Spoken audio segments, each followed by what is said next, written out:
I ćao youtuberi, ovdje Dark Prince. Danas ću vam pokažem kako u Clash Royale preći iz arene 6 u arenu 7. Odnosno najbolji deck da prođete iz arene 6 u arenu 7.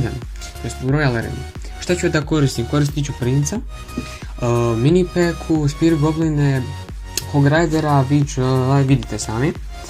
Što se tiče Witch i Poison, oni su epic, ali ako nemate Witch i Poison, umjesto Poisona mogu da iskoristim Fireball, to ću u drugoj rundi da igram, ali prvo hajde da igramo s ovim dekom. Tako da igramo. Ovaj deck je bukvalno najbolji deck da pređete, ja sam bio na jednom drugom mahalinu, on je drugi account. Tako da idemo, zapretit ćemo s Hog Riderom, ono je najbolje. Uvijek imate spreman zap da, evo ovako, uvijek si da pošalje na Hog Ridera neke male živuljke. Naravno Witch će ovdje sredi, Spear Goblini, čisto da ih zaustave, ove Fire Spirite. I tako, evo opet Mirror ove Fire Spirite. Po majku mu. Postavit ću Knighta je kako ga vi zovete, Viteza. On je bukvalno po meni najbolja karta koju su napravili u Clash Royale-u. Pošto on košta najmanje, a pravi jako mnogo damage, bukvalno košta 3, pravi oko 200 damage i plus ima attack speed i je tanky, ko govno, majko mu. Evo, bukvalno ovaj deck ima counter za sve što se može imati. Kanjon, inače sad sam iskoristio pošto nemam ništa drugo, ali kanjon se najbolje koristi protiv velikih tankova kao što su sve vrste ovih džinova, znači od Giant Skeletona do običnog Gianta preko Royal Gianta, ako neko ima. Naravno oni su bolji za Hog Ridera, ali u svakom slučaju najbolje Fumajku, Njubrijedne. Dobro, malo će mi napraviti damage, ali sredit ću ja to kasnije. Nema veze. Smijem se mu ja. Pustit ću Witch i pustit ću Knighta ili Viteza, kako ga vi zovete, briga mene. Zap, čisto da zaustavim ove živuljke. Malo je zakasnio. Nema veze. Evo idemo u drugi tower. Pogledajte taj Knight koliko pravi damage. Strašno, brate. Od drugi tower.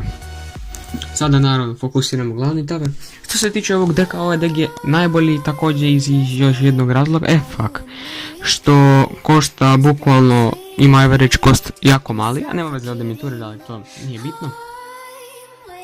Moram da priznam, ovo je zeznuto, ako vam stavi Goblin Barrela nemate zap, pošto ovaj dek counteruje sve kao što sam rekao. Ako nemate zap, šta da vam radim u tom situaciji, isto kao što sam ja u ovim par situacijama nisam imao. Pustit ću Mini Peku, također Mini Peka je najbolji za Hog Ridera i neke tankove. Da ne spominjem Prince, za Princa su tu naravno Knight ili Spear Goblini koji mogu lako da ga zaustave kad se on razvili, ko konj. Čisto pustit ću sad, pustit ću Knighta, pustit ću Spear Gobline naravno da ih zaustavi. I već kraj battle i ja sam pobedio već jednu. 6, 5 i tako dalje. Ostavit ću kanjone, match over. I kao što vidite, pobedio sam prvu rundu, gdje sam koristio Poison kao spell, kao epic spell. A ako nemate Poison, mogu lako da ga zamijenim sa Fireball. U suštini Fireball i Poison imaju sličan damage, samo što Poison je epic i slowuje, isto koštaju 4 eliksira i Fireball može da knockupuje.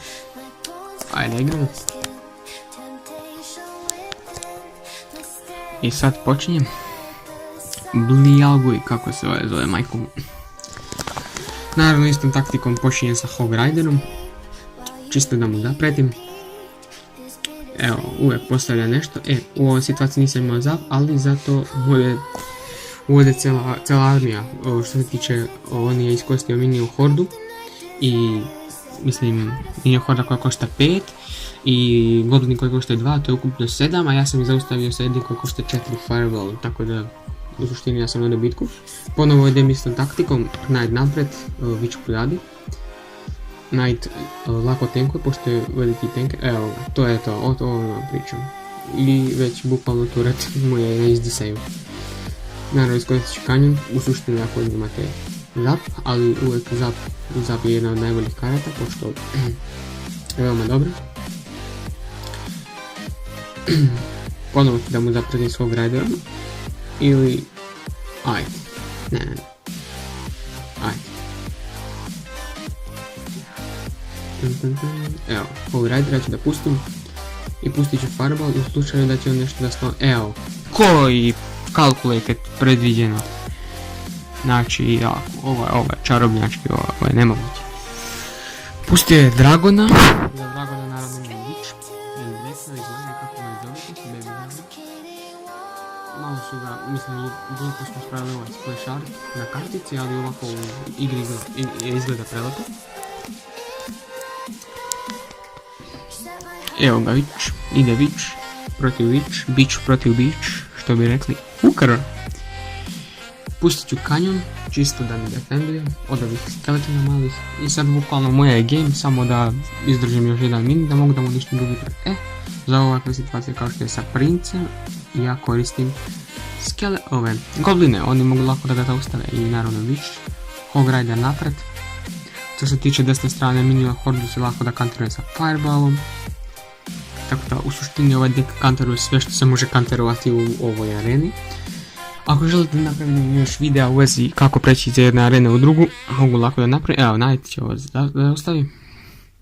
Mogu lako da napravim. Ne, nije problem. Spear Goblin, evo već je ostalo oko 20 sekundi. Pušta Hog Ridera, ja puštam Canyon koji kanteruje Hog Ridera. On napada Canyon umjesto mog tureta. I evo kao što vidite, moj turet bukvalno nije ni pip. Evo, pipo ga je. Svaka čast pipom turet sa Spear Goblinom.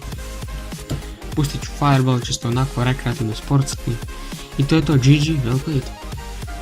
Pobedio sam. Znači u suštini nema da koristite Poison ili Fireball. Pobjeda je u vašim rukama pošto ovaj deck je najbolji deck što se tiče svega. Ima mali average cost. Bukvalno trebala samo jedna epic. Sve ostalo možda koristiti, ali ja naravno započeo sa Poisonom. Hvala što ste gledali video, vidimo se vrlo uskoro, pišite mi u komentarima.